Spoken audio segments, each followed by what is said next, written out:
高蒙夏利。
เจ้านั้นก็คือกุลูกทองถ้าเขียนมูจามาเจนา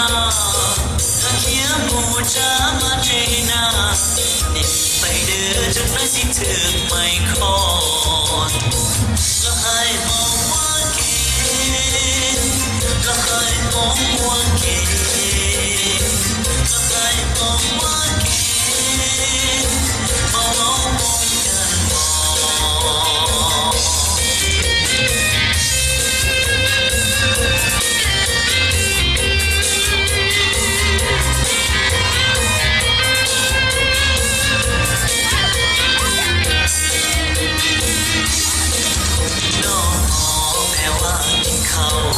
ถ้าว่าเจ้า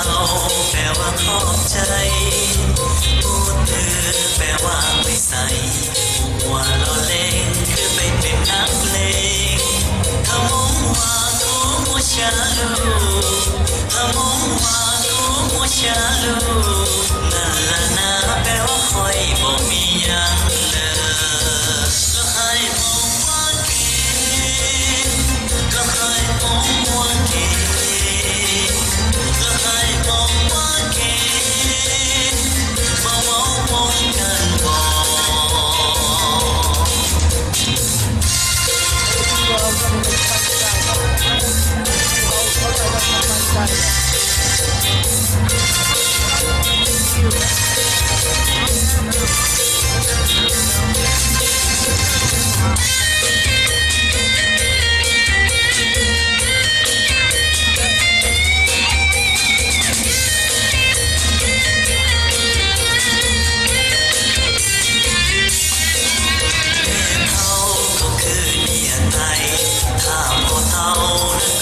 อย่างสิ